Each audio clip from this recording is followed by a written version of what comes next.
Cobalt, cuivre, uranium, diamant, la liste est longue. Le Katanga et ses sous-sols regorgent de minerais avec des gisements parmi les plus riches de la planète. Mais les habitants de la province congolaise n'en voient pas franchement la couleur, à commencer par les passagers et le personnel de la ligne de train Kindu-Lubumbashi. Reportage Ilham Taoufiki, Clément Aline, Robin Monjanel. Avec 3 heures de retard, le train du chef Lengue est enfin prêt à partir. Des trains comme celui-ci, il n'y en a qu'une fois par mois. Et c'est lui qui en a la charge. C'est moi qui garantis la sécurité de ce train ici. C'est pourquoi je suis le chef à partir des locomotives jusqu'à la fin. Donc c'est moi qui dirige cette histoire. Une histoire qui va durer 30 jours pour un trajet de 1500 km. Départ Lubumbashi, arrivée Kindu. Et avant le périple, un briefing dans le wagon marchandises, la salle de réunion. Nous ne sommes pas venus ici pour fainéanter, pour faire du n'importe quoi.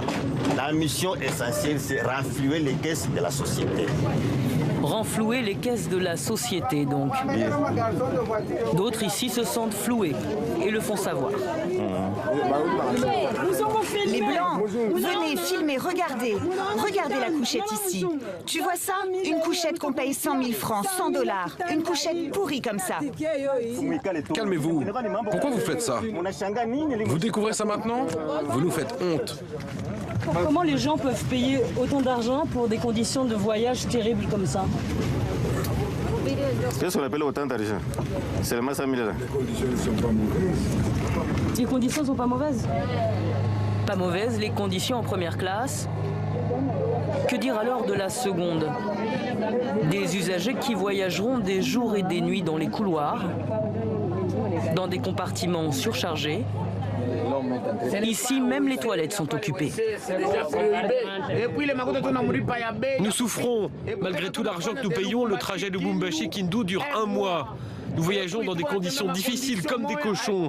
Le Katanga est très riche, mais nous, les Katangais, on voyage dans de mauvaises conditions. Les wagons datent d'un autre âge. Idem pour les locomotives. D'ailleurs, au bout d'1 heure de trajet, le train s'arrête subitement. Qu'est-ce qui se passe? Le moteur est en surchauffe, au bout de 40 km seulement. Il y a toujours des problèmes qui ici aussi pendant notre marche. De la résignation et surtout beaucoup d'abnégation. Les pannes, la voie en très mauvais état, la lenteur du trajet. Daniel, dans ces conditions, peut conduire 48 heures sans être relevé, en étant payé 4 fois par an, environ 400 $ en tout. Ici, nous travaillons comme des esclaves. Vous travaillez, mais on ne veut pas. Si nous réclamons en vous disant, on peut même vous arrêter. On est en train de nous faire souffrir, de nous menacer. Nous travaillons comme des esclaves, c'est tout. Lui totalise près de 10 ans d'arriéré. Les mines de cobalt et de cuivre défilent à travers les vitres.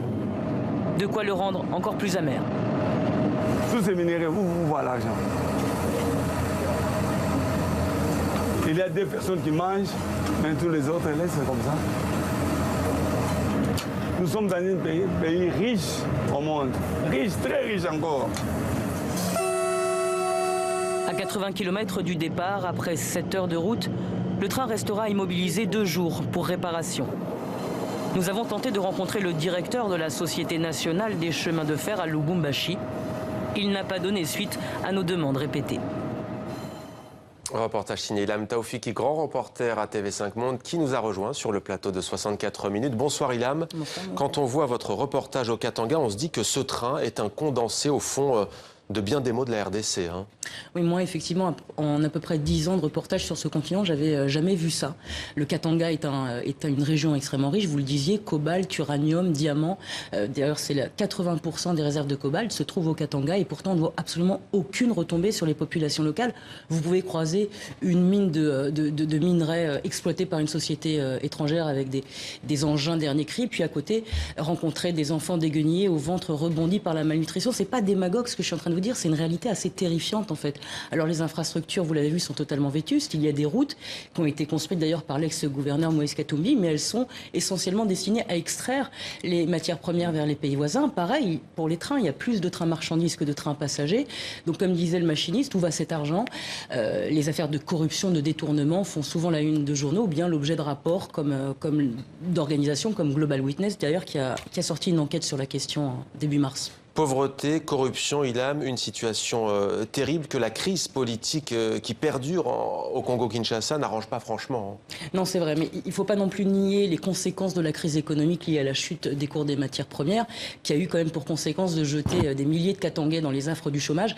Mais il ne faut pas nier non plus les conséquences de cette impasse politique que traverse le Congo depuis plusieurs mois, qui paralyse le climat des affaires. J'ai rencontré beaucoup d'opérateurs économiques qui disent la même chose. On ne sait pas ce qu'on va faire dans les mois qui viennent. Il y en a beaucoup qui veulent vendre et partir, sauf qu'il n'y a pas d'acheteurs. Personne ne veut mettre de billes dans un pays où on ne sait effectivement pas ce qui va se passer dans les mois à venir ou dans l'année qui vient. Merci Ilham, on peut revoir votre reportage donc sur ce train, sur les réseaux sociaux de TV5 Monde et sur notre site internet. Et on poursuit notre série dès demain avec cette fois Gédéon. Vous vous êtes intéressé à ce criminel de guerre, condamné en tout cas pour crimes de guerre et crimes contre l'humanité.